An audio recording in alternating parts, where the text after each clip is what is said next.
We begin tonight with the city moving forward with a plan to address a dangerous doctor shortage in the capital. The detailed strategy, which will include an ambassador to help recruit and retain family doctors, getting approval at City Hall today. It comes as tens of thousands are without a primary care provider and as the province ramps up efforts to address a healthcare crisis. CTV's Austin Lee was at City Hall for today's meeting.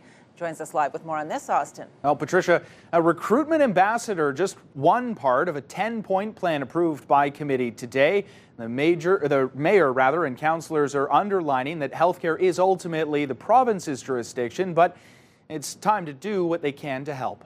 There were several years when we did not have a family doctor, and we used walk-in clinics occasionally.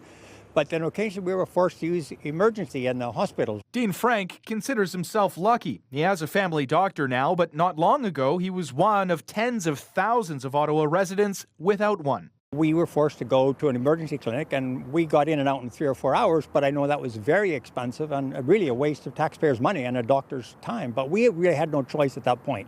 And it's a common story in the nation's capital. City staff say in 2022, more than 165,000 people in Ottawa were unattached, meaning they were without a primary care provider. And that number is climbing. We have one of the worst attachment rates in the province by far, and our numbers are over 200,000 are unattached.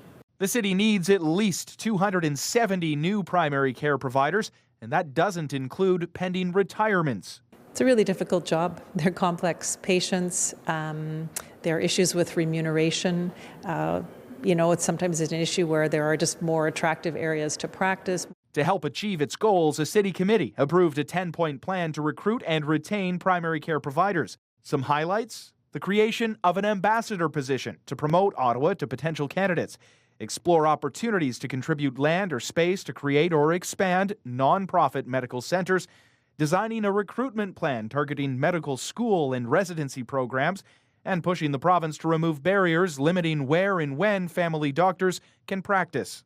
Our situation, as always, is unique, and we just want that recognized by the provincial government.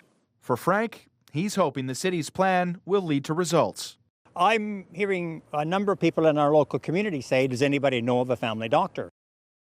What's not included in this 10-point plan? Any direct financial incentives to attract primary care providers to the capital. That is something that we've seen in other communities, specifically rural areas, but city staff say that approach pits municipalities against each other. Patricia. All right, CTV's Austin Lee live for us tonight. Thank you.